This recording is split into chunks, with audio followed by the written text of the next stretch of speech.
welcome to those who are there and those who are coming. I will start sharing my screen now with the keynote.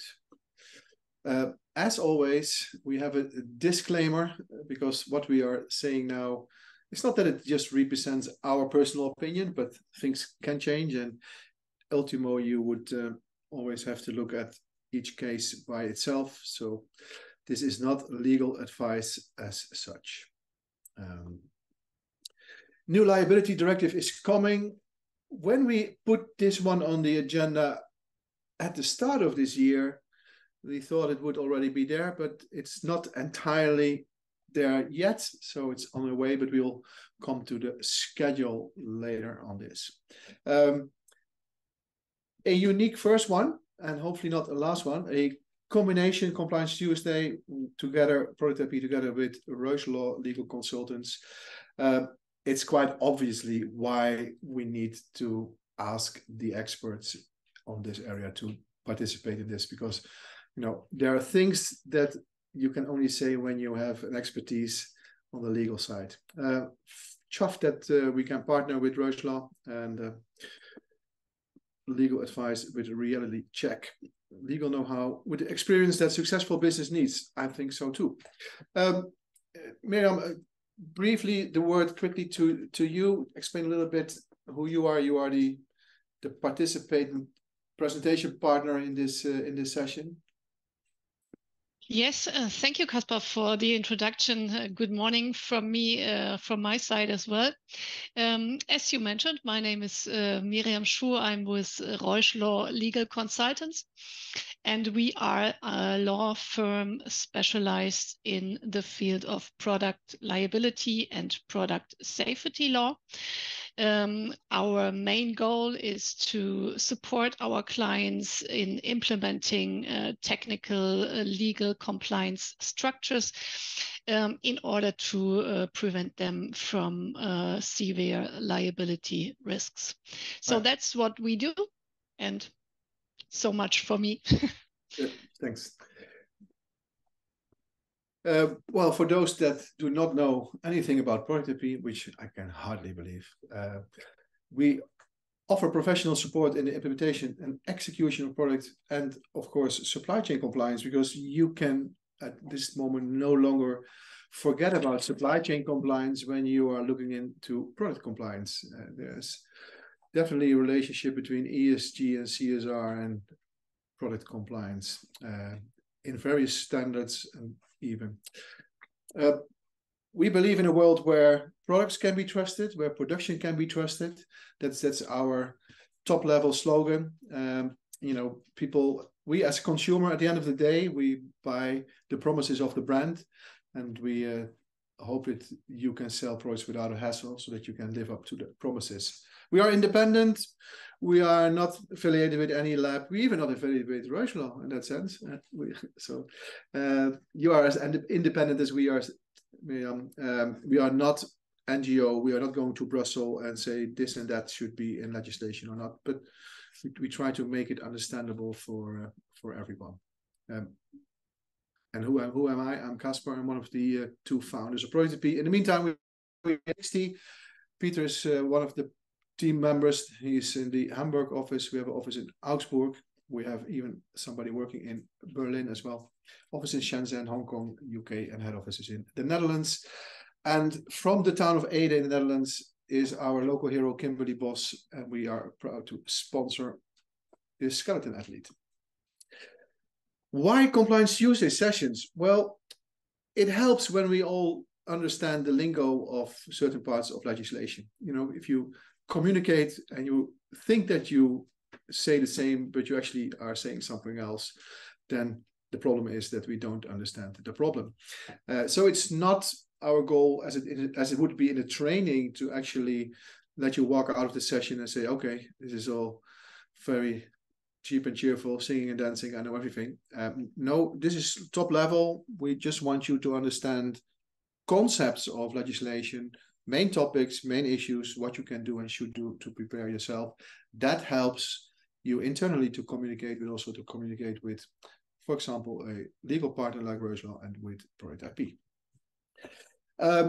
It all starts, as always, in Station Brussels, and this time as well. Also, this legislation is one of the trains departing from one of the 6 platforms at the European legal train station. I still do like this comparison with trains. I know somebody in Germany would disagree when it's mentioned the German Bahn, but in general.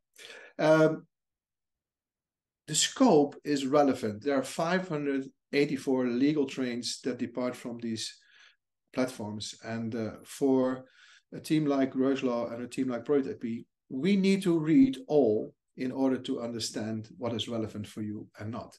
And so you can look at it and say, okay, the scope of Project AP is just non-food and therefore it's irrelevant. It's not like that. You can only know if it's relevant or not after you really have read it. And often it's intertwined. There's this concepts, piggyback riding on other legislation. We have called this a regulatory tsunami because there is a lot of new legislation introduced in the recent months and in the coming years as well. The main reason, I feel, is very clear when you read between the lines. There was a lot of voluntary legislation and we just didn't live up to the promises that we would take care of it ourselves. And now there are goals set for 2030, 2035, 2040, international treaties. And the European Commission, but also the governments in member states, look at what France is doing on all kind of eco-design legislation. The voluntarily part is gone. We don't achieve things voluntarily. So there need to be a little bit of pressure. So for us at the business side, we can run or we can ride the wave. I think the entrepreneurs of us like to ride the wave. That's always cooler. We are at the platform Europe Fit for the Digital Age. That might seem a little bit odd because what does digital age have to do with product liability? Well, you might be in for a surprise. It's one of the reasons that it's to be renewed, actually. That page of the Product Liability Directive, every legislation has its own page. You can sign up, you can interact, you can comment. Don't think that this Brussels is all happening behind closed doors. Don't believe what some say. You have the right to participate and you also have the right not to participate. But then you probably might be in for a surprise sometimes. Before I go to this slide, I would like to participate a little bit with you on this topic. I know you like to play with your smartphones during my presentation, so now is a good chance to get it out of your pocket of your desk, and please scan the QR code. We have just 5-6 slides that we would like you to participate on the Mentimeter. It's completely anonymous, so we don't know who's saying what, but it helps us to align our storytelling a little bit during some of the key topics. So if you would be so kind, that would be fantastic.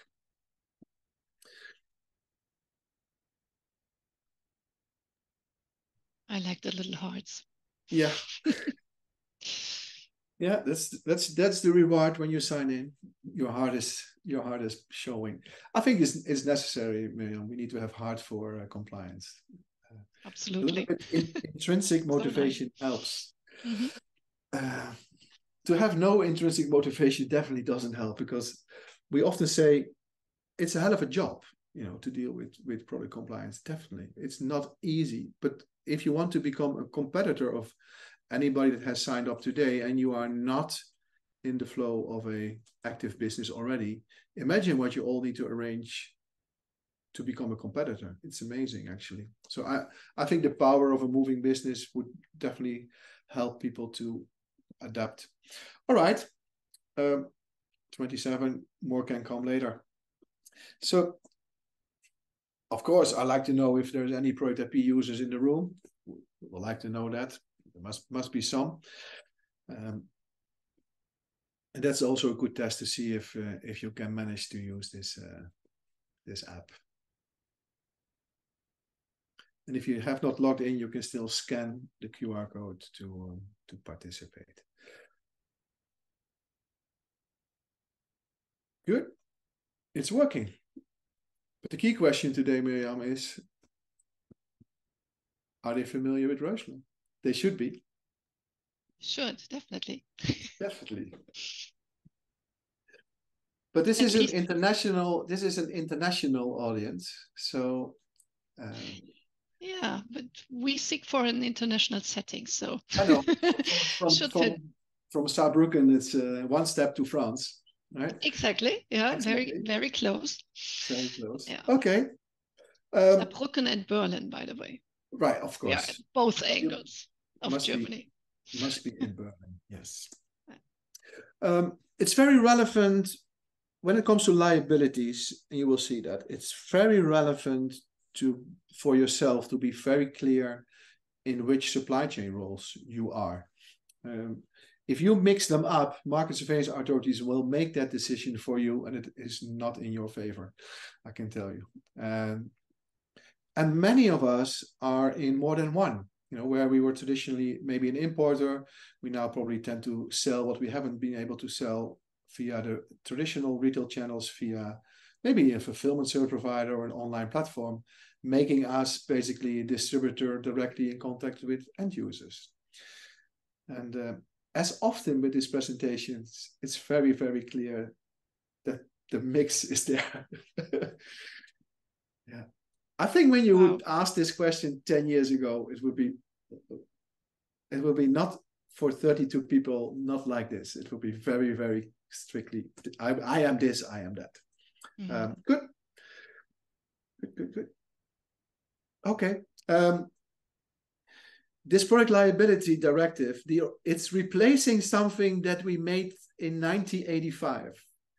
So it's not new in the sense that product liability is not there, but I'll give you a chance to respond with one word. And the Product Liability Directive, Miriam, is actually more intended to protect consumers than businesses. So I think we need to write down here words that we should say when we leave our work at the end of the day. Yeah, single approach, fair market. Yeah, it's not so much about level playing field, but it's always level playing field. Headache. Crazy is nice. Crazy, yeah. Yeah. Sometimes it's really crazy. Bureaucracy. Yeah. Okay. Well, I think that's a very nice word cloud for summing that up. When we discussed this before this session, it is something that many companies try to settle with proper business-to-business contracts. But the question is, if I am buying my products private label from Peter Kronjäger GmbH in Hamburg, and something goes wrong, where is Peter? Yeah, we have signed a contract, etc., etc. Okay. Maybe he's living in a rented house, so then we cannot confiscate his mortgage. I think it's a fair question, business-wise, to really consider how far supply chain partners are really able to cover liabilities. So in that context, you need to manage your risk portfolio. I think it's important to address. We come to that part later as well. So if the majority says no, which I think is true, then the emphasis should be, how are you going to mitigate these financial liabilities? Because ultimo, what you don't want, if something happens, and things will happen, that this is the end of the company. As a good friend of mine at IKEA ever said, if you never have a recall, you don't sell enough. In the end, it's statistics. So, the question is, can you manage and mitigate and minimize that event and bring it back to, this was the Monday morning production just after the long holiday. It's anonymous, but if you don't want, but if you can, has your brand or company been involved in an incident-related recall in the last 12 months? The difference with an incident-related recall, you could make a decision yourself and take something off the market before something has happened. but most likely you will become aware that something has to happen because somebody told you that something had happened. And this is relevant when you look into damages. 7. All right, thanks. Thanks for your honesty. Do we still have one slide? Yes.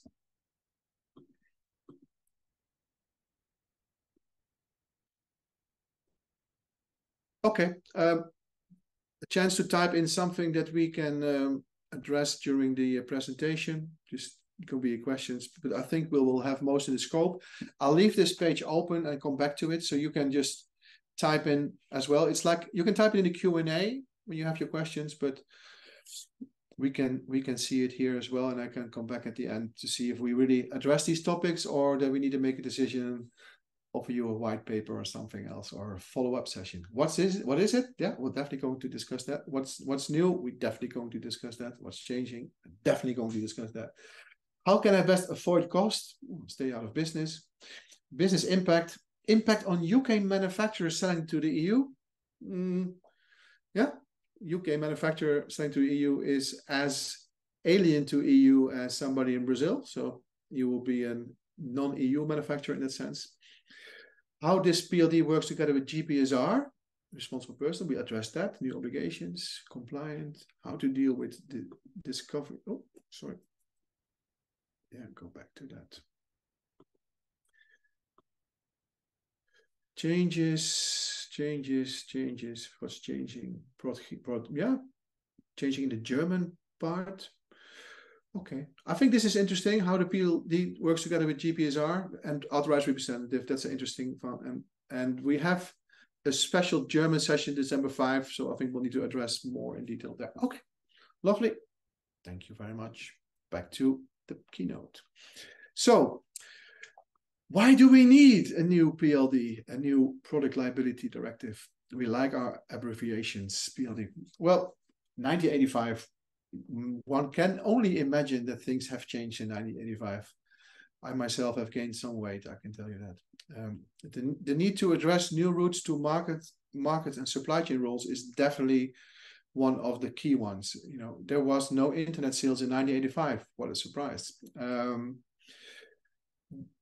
As with the other legislation and frameworks that we are updating now and that we are seeing to be updated, we need to align the language like what we do with compliance usage. We need to align language in legislation. And PLD was desperate, needed for an update to incorporate things like fulfillment service provider, an online platform. And also, and therefore it's also on Prepare Europe for a Digital Age, the address impact of software and AI. You know, did we have products in 1985 that run on software? That could run on software that could be updated over the air, that could maybe require an update over the air to prevent risk or cause risk after we updated them over the air. That should be very interesting. So we need to address those impacts. We need to make it easier for consumers to deal with it. It's a new world. We need to ensure that consumers can communicate with entities. And where in 1985, when you look at the European market, we were looking at European brands that actually had factories in Europe. It was most likely clip and clear who you wanted to contact. And in this flexible world, it's not always like that. And we need to extend the scope. That was also interesting. So these are the basic reasons why we definitely needed an update. I would say anything that comes from 1985 needs an update. What does it? It tends to do. It compensates people, so not businesses. That's very distinct with people that suffer physical injury or damage to property due to defective products. And physical injury, it's actually in the scope. It will become a little bit bigger if you say you can have a mental injury as well. And property due to defective products. So, oh, excuse me. If you look at RAPEX every Friday, there are some defective products there, I would say. And this is tip of the iceberg, and often these are things not even randomly picked. It could already be picked because these are high-risk products. And I think if you do a random check, it would be a little bit different. There are a lot of automotive issues on safety gate. I don't think they are already escalated in the market. If you bring your car to a garage because you need to change headlights, then any garage will have a quick checklist to check a number of points on your car to see if there was excessive aging issues or rubbing something that could break in the future. So there's a lot of preventive recalls. You could say post-market surveillance activities when you look at automotive. But if you look on consumer products, then there's a lot of recalls. And don't forget that everything that has to do with food contact materials is actually not on RAPEX, but it's on RASFF. And this is like 7 just in this November. So the RASFF window, any link to recall centers you can find on safetygate.eu. 5 food contact material recalls on RASFF already in this month. Miriam, could we say that these cases, in fact, could potentially be resulting in a claim in the future under this Product Liability Directive? Yeah, absolutely. The short answer is yes, absolutely. All these are potentially cases that could result in claims under the new directive. Of course, you always have to keep in mind that there is like a whole bunch of regulations. Sometimes you have for specific products special regulations, such as the toy regulation that is upcoming, right, or the medical device regulation. You mentioned AI already, so there is also an AI liability directive on the way. So you have to see all these regulations as a whole, and you might face a product that is regulated under a specific type of regulation. But in the end, again, short answer, yes, all these cases can result in claims under this directive. Right. There is a reason why these cases have not been leading to liability claims, and that is threshold. Mm-hmm. We'll probably come to that in the next slide. So we'll come back to that topic. Looking at the timeline, it started not just last year. It started already 2017, 89. There was an evaluation of PLD, and it needed to be revised. And then, of course, first they do a study, and then they do some public consultation and stakeholder workshops.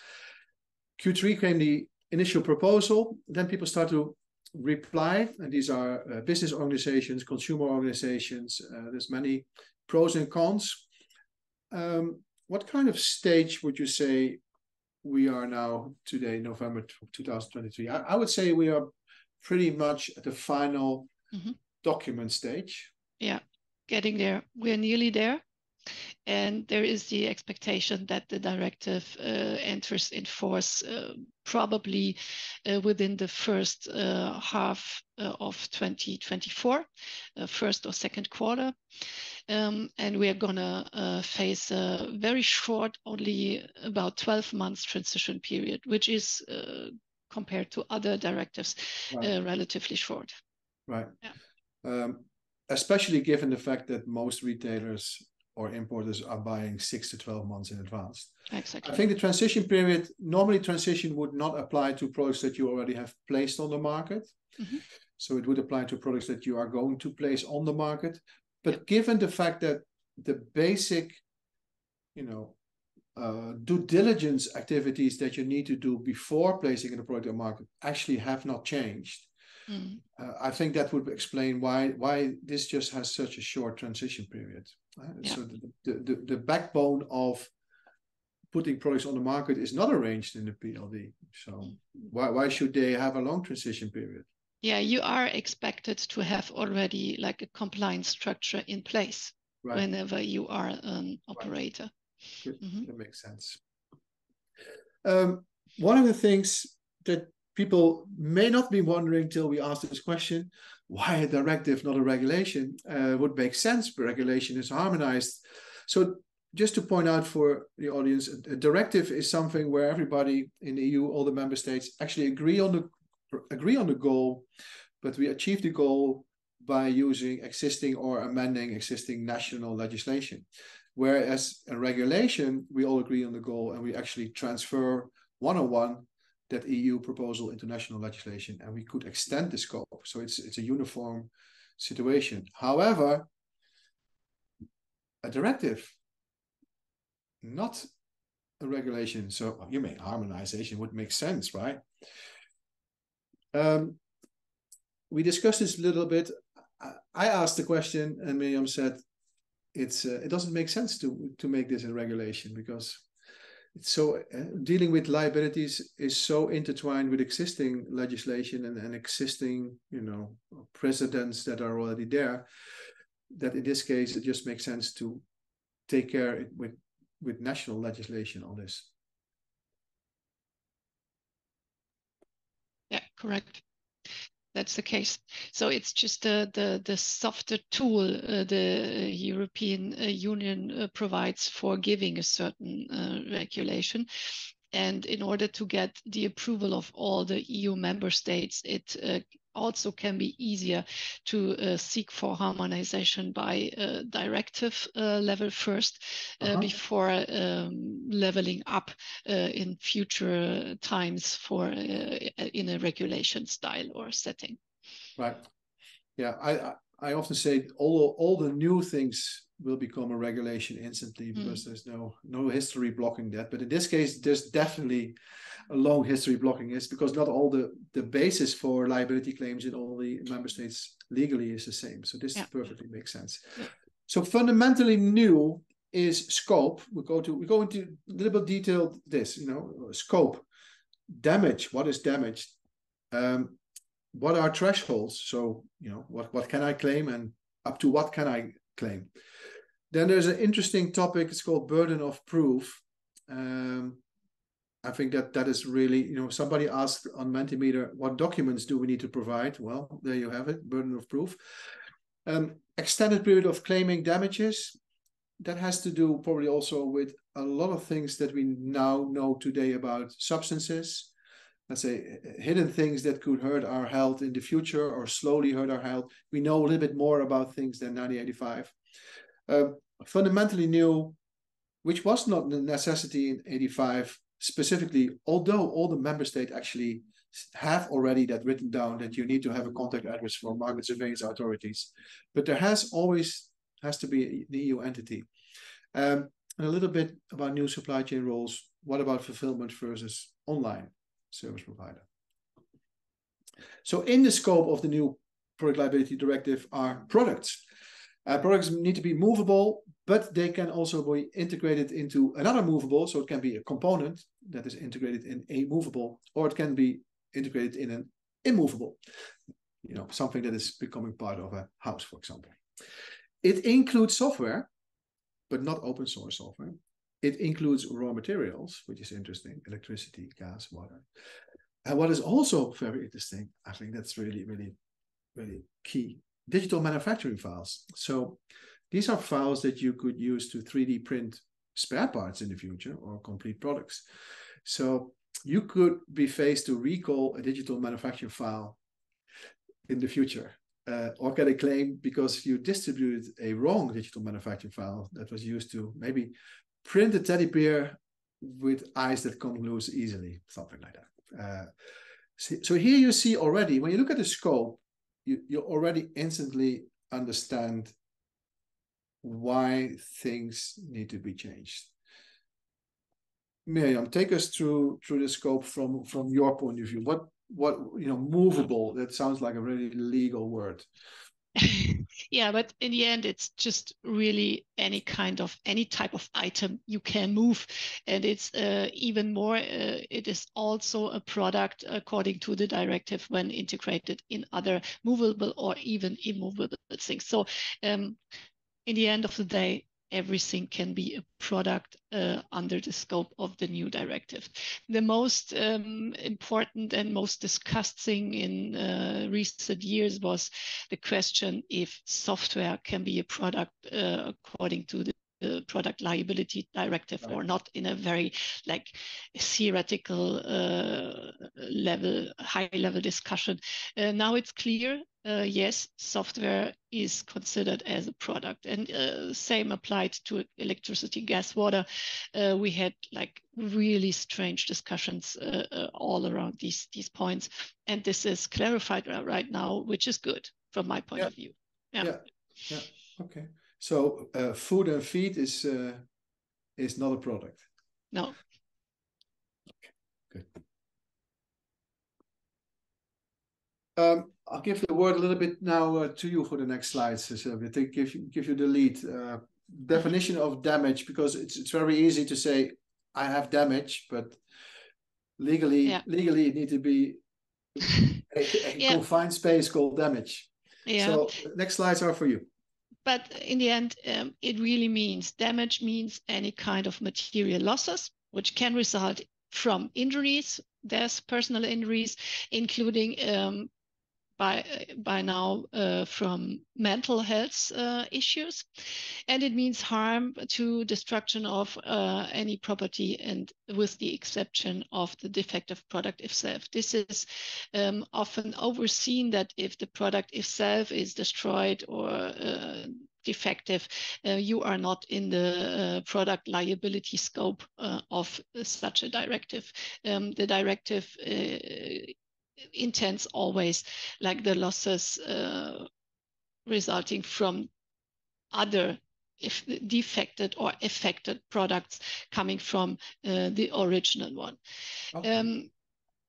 That's a major point. It's never the product itself, but material loss can also result, and this is fairly new, from the loss or the corruption of data. Data is a new issue and a big point in this product liability directive because as you mentioned, in 85, we did not face so many cases around data at all. So whenever it's not used exclusively for professional purposes, material loss can result from loss of corruption or data of data.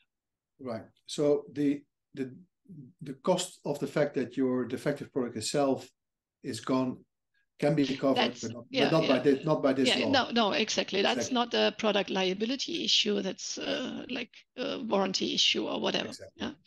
Yeah. Understood. This psychological health it's not something that I can say I'm crazy, because people will confirm that instantly, but it needs to be confirmed by a medical expert. Not by my colleagues. So that's good. It has to be proven. So has to be proven. Loss or corruption of data, of course, is interesting, especially with cloud services for consumers. Yeah. Okay, cool. And I think you mentioned already. There's no threshold anymore. Because you could mention, RAPEX announcements have been there for many years. And I think here's one of the key why these have not resulted in cases before, right? Yeah, it was the damages were not like monetarily high enough. So now this 500 euro threshold is removed, and EU member states have the possibility to even impose the ceiling up to 70 million. So which means there is no threshold anymore. Right. So, it gets easier just to claim I have a damage, even if it's just a monetarily seen small one. Right. And there is, I'm not sure if it's in this law, but I think it's in another legislation.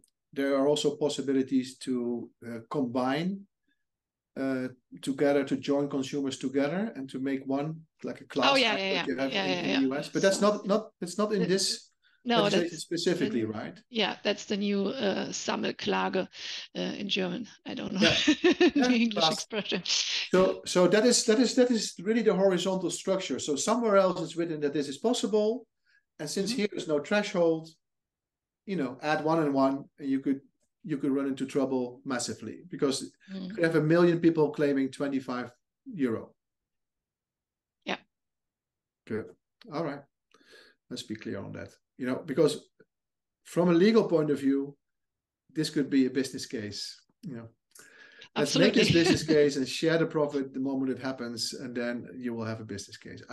But I don't think we will have American alike situations, because there's really something that you call burden of proof. Yeah. So it works two ways, right? Yeah, burden of proof is, there is a new concept for burden of proof.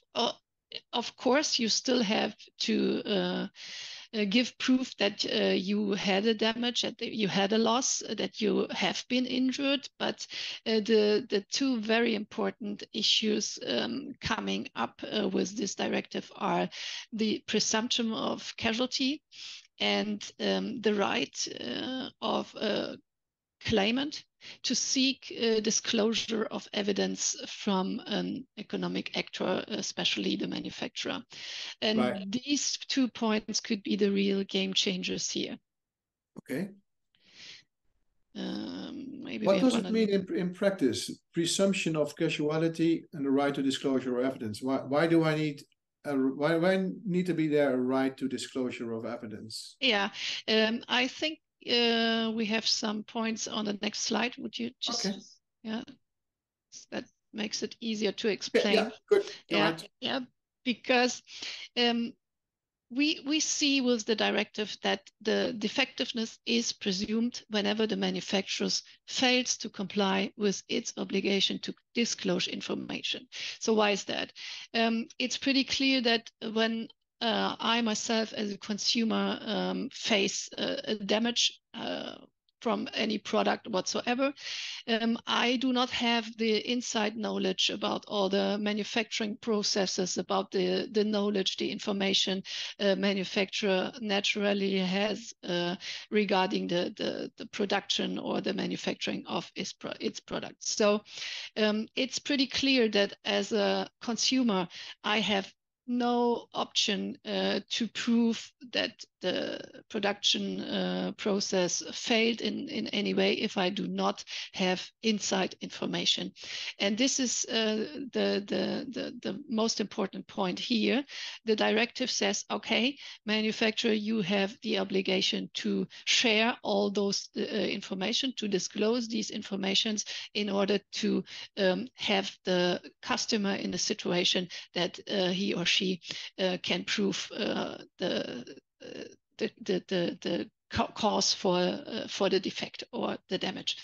And whenever a manufacturer refuses to disclose this information, which the manufacturer might have very good reasons, this is already considered as like defectiveness is presumed. So there is no choice to keep information disclosed with the idea in mind, okay, if I do not disclose information, the defectiveness of the product cannot be proven. Yeah.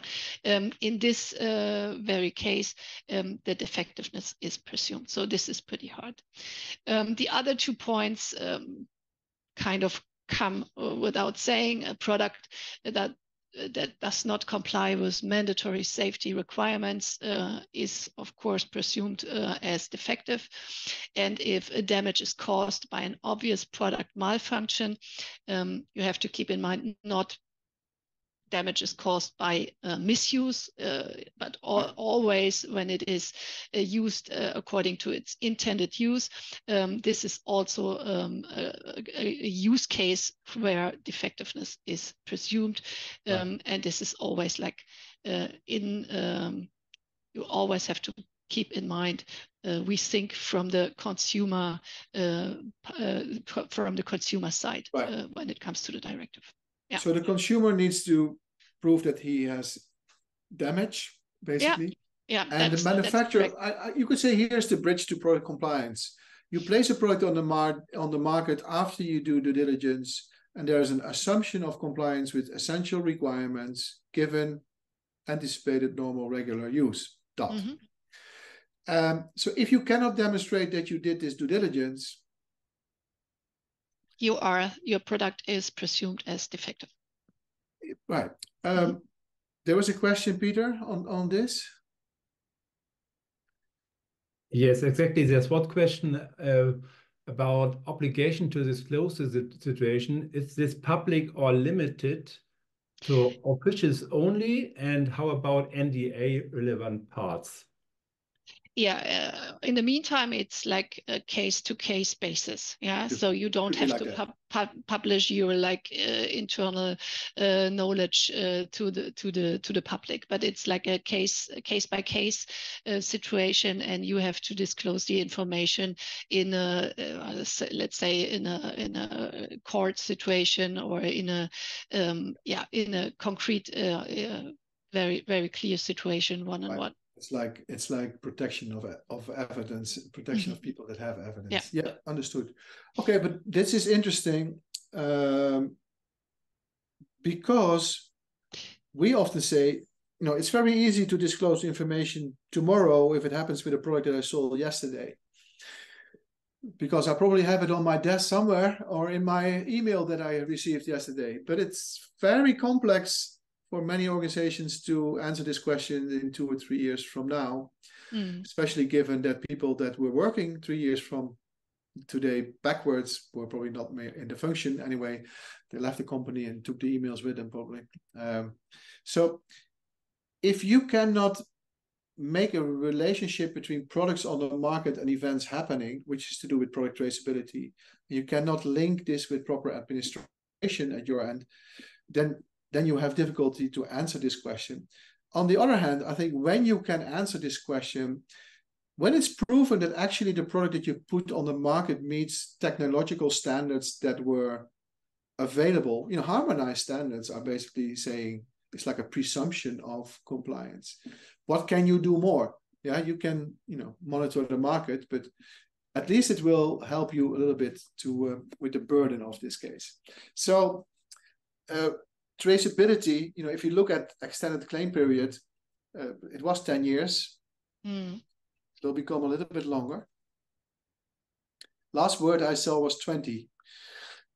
Proposed was 15. Last word I saw was 20. So it's not finalized yet, but it's already mentioned in some case even 30 years. I think in that case, we are really discussing about chemicals and substances. Yeah, definitely. Yeah, and if it comes to like refitting products, you have to keep in mind that this could also enlarge the claim period as well. So like from the thinking, you could, after 10 years or whatsoever, you could produce a new product by retrofitting or whatever. Right.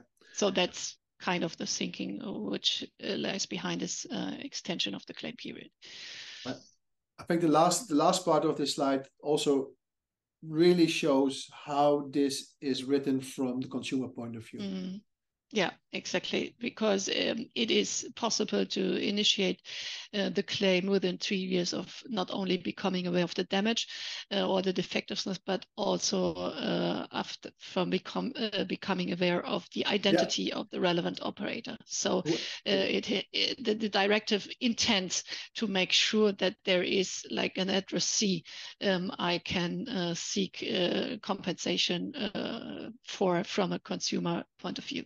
Exactly. So that is the bridge to the next slide already. Supply chain roles. So it is modernized. The DLP actually mentioned all the supply chain roles that we've seen in market surveillance regulations 2019, 1020. Do we see in other frameworks? I think the only framework that really, really desperately needs an update is food contact material, because this is really like Stone Age legislation. And it's actually hampering companies as well. But look at two things specifically, perhaps fulfillment and online platforms, and the other one is authorized representatives, because I think the intention of this legislation is consumers should be able to draw anybody in that was involved in. Exactly, and the same is, you see the extension of the claim period at one hand, you see the extension of the scope on the other hand, and you see here the extension of the liable parties.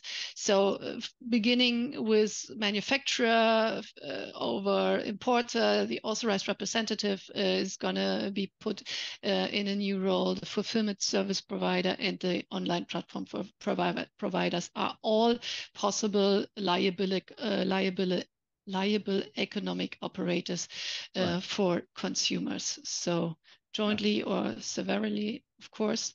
Yeah.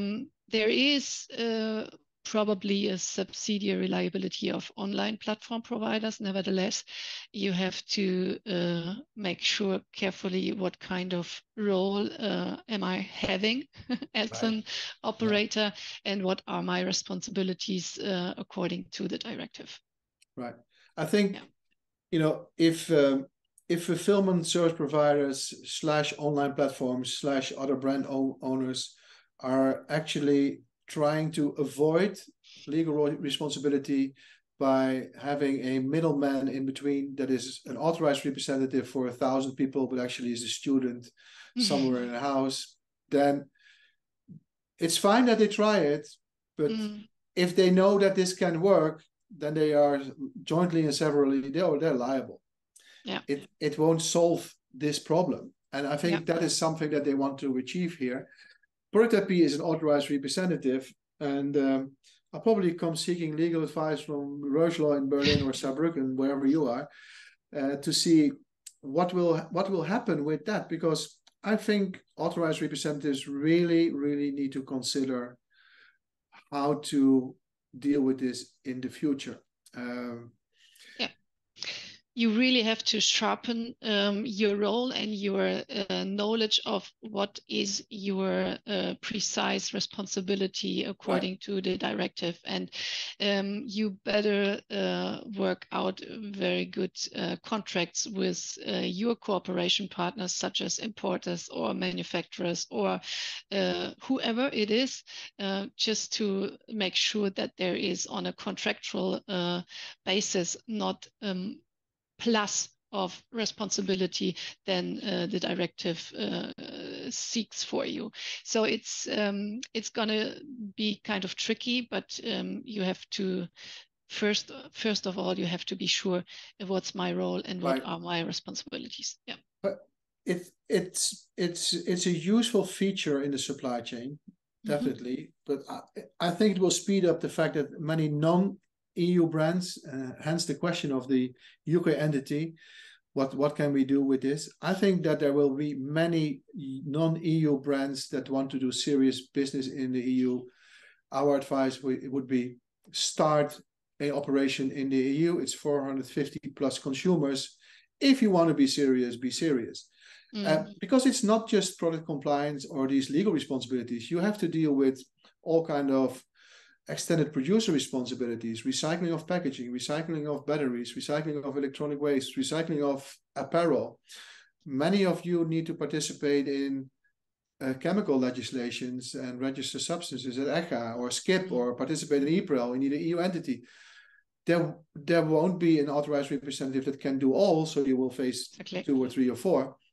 I'm not clear how we will do it, but I can imagine that authorized representatives or the entities that we would represent in Europe, that we would demand a proper insurance as well with a European insurance company, and not with a non-European insurance company, because then we are in trouble. Okay, clear.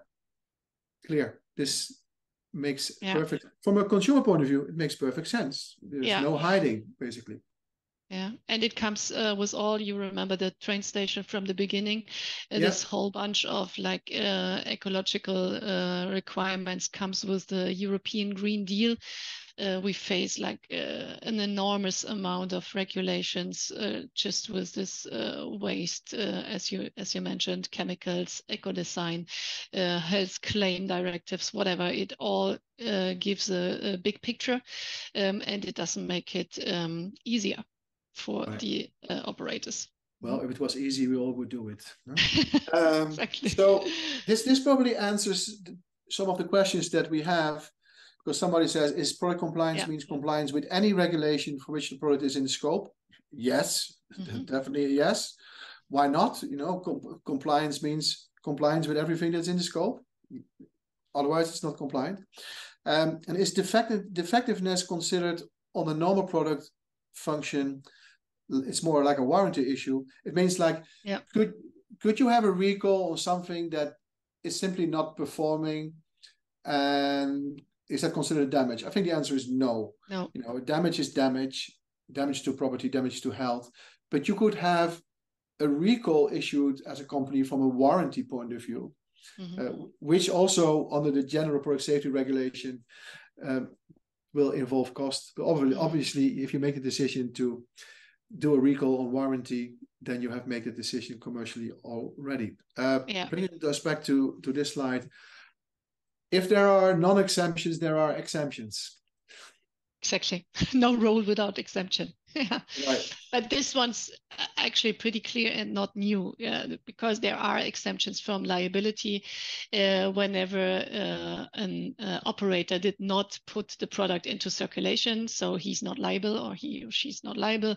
Whenever the defect did not exist when the product was placed on the market, so if it was like completely compliant and perfectly functioning, then there is a liability exemption, or when the state of technical knowledge at the time of placing the product on the market was another. It was just we developed into a certain knowledge, and after the placing the product, after the placing of the product on the market, we became aware of the fact that technically there has to be something has to be changed. That was known as the development risk defense, which was not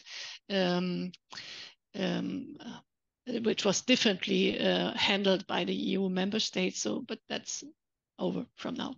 But that's like a little bit more harmonized. Exactly. That's clear. So that initial part, let's say state of technology knowledge available, hence the importance to rely on harmonized standards or equivalent and document that, because basically, that is the state. The standards reflect the immaculate human behavior resulting in non-damages. So, okay. So what exemptions from liability would not apply? So no rule without exemption, and no exemption without another exemption. So they would not apply in case the product defects within the manufacturer's control were linked to a related service, especially to software, including software updates or upgrades. This is very important, since you can see that I cannot come up with the point, okay, so this is only defective because there was another software update needed and that was just not provided. So this is not a good argument anymore. So you should have sense. It makes sense. Absolutely. Because I think there could be really safety devices, safety features in products that are linked to software. But I have an electronic key, and this key is to my house. And if the next software means that the door will go open, so people need to be very careful. We as consumers, we like these features. At least I like them, but it need to be very, very well thought through.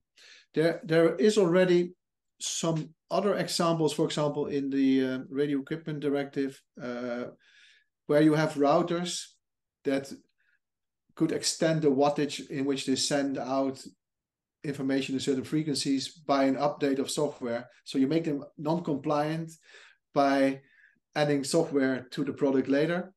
And give the consumers the possibility to extend the range, read power of the transmission of a 5 gigahertz router, and then you are involved in other legislation. So certain aspects of this are actually already written down in certain legislation, but the AI part has a separate legislation entirely. The AI part has, at this very moment, we face the final draft of the AI regulation. This is one part, and the other part is the AI Liability Directive, which is also only in a draft version right now. So at this very moment, we are not sure how all these regulations fit together and how they interact with each other, but it needs to be like yeah, we need to be aware of that there are more regulations upcoming. Good. Understood. Okay, so closing down this part, somebody asked, what about open source software? Because that's not in the scope. Yeah, it's not in the scope because it's open source. So we are sharing responsibility. But I think that if you have a product that has safety features that relies on open source, and that is a decision that you made, then you are liable. You need at least to check which open source parts you are going to release in a thorough way. So if you don't do any checks on that, can you imagine that we all just can write software and then send it out to products? That cannot be the case. So I think certain parts of open source, that probably has also to do with data storage facilities. Like you cannot be liable when everybody is working on it. Okay. What is essential for companies from the product IP standpoint, but probably also from a legal standpoint, if you have listened very carefully, you need to have documentation and you need to document your evidence and your decisions. There can be wrong decisions, but at least you log them and you make clear that you have made decisions in the context of who should have been making decisions at that time within the company. What is not cost, but very, very relevant to do, ensure that products are traceable to documentation, especially now when it's coming and you have 12-month transition period. If you need to go into an argument and all your products are actually the same, how do you expect market surveillance authorities or consumers to know which product has been placed when on the market if they all look the same? It's no cost to add any signature or any information that enables to pinpoint products into time in that sense. Not looking at what's happening on the market, which is called post-market surveillance as well, with your products. Sometimes take products from the market that are actually somewhere on the shelf, making the full circle. It's been written in General Product Safety Regulation. In the initial proposal, it was actually mandatory. Now it's a little bit hidden in the text, but post-market surveillance is actually part of due diligence. You cannot say, as in the early days, people walked in the stores with a completely burned down desk lamp and said, well, something obviously went wrong here. The recalls start now on TikTok, on Twitter, or X, or Facebook, or on YouTube. You cannot say, I haven't seen that. You have to look at that part of the world as well. Monitor the market for potential events is definitely not a smart thing to do, but a necessity in that sense, right? Yeah. And consumer tend not to call the service hotline anymore. And you are not in the position to say, okay, nobody called my service hotline, but it's out on TikTok already like for 12 weeks. So you, as Caspar mentioned, you have to monitor that very carefully as well. There are many reasons why you should monitor that. From a legal point of view, why should you care? Yeah, you have to care since the civil liability risks are huge. Yeah, you could as well face like criminal fines, of course. Right. You could face website shutdowns. You could have or face a severe impact on your business by authorities who just close down your business at this very moment. Mass claims could come up in the near future. And of course, it will impact also the company insurance situation. As Caspar mentioned before, we should seek like insurance coverage with our cooperation partners and make sure that everybody in the supply chains bears full insurance covers, so that you can split the risk on many shoulders. Right. So the end. Yeah. The one part is the claim, but you can also be held liable as a personally, misconduct, of course. or So this is not the company itself. We do not have like the company company Strafrecht. Yeah. So, but there is always one you can point out who can be held responsible. So Yeah. like CEO or like responsible person within the company structure. Yeah. In the Netherlands, the actual director of breach. Mm-hmm. Can you pinpoint it to somebody who committed fraud? Yeah. Okay. Good. Very good. Very good. So, from a legal point of view, some quick tips and advice that you could use, say, to round it up, Miriam. Yeah, make yourself familiar with the new directive at the latest when it came into force. Yeah, define your role. Have a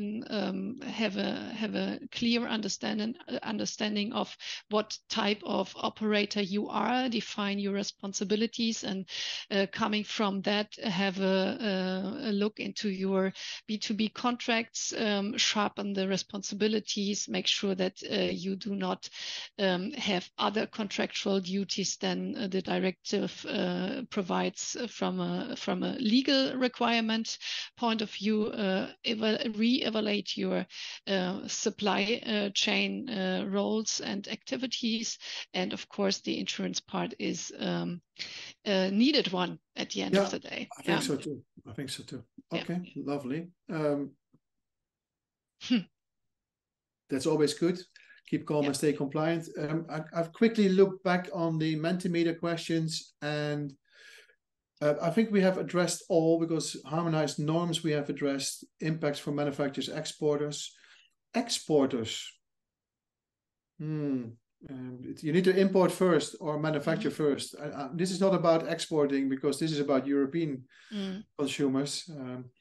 There might be a law that there is a law actually that prevents you to export products that are involved in a recall. Is it? Well, yeah. I'm thinking must be. It definitely doesn't score you points on your ESG CSR calendar, I would say so. So, Miriam, thank you very much for participating. To those that are interested very much in the German scope, December 5, it might be particular on some aspects. We maybe even change a few slides for that and dive into some of the German legislation parts. That would be good. Sign up for that is still open till, Peter, I would suggest to early next week. For those that would like to join the Dutch session, it's still possible to sign up for the next half hour, and then I will close that one down. Information and links will be made available later, probably this and the Dutch session first, and then the German session again as well. Thank you all for participation. Miriam, thank you very much for your time and effort. Thank you for having me. And Peter, thank you for taking care of the Q&A.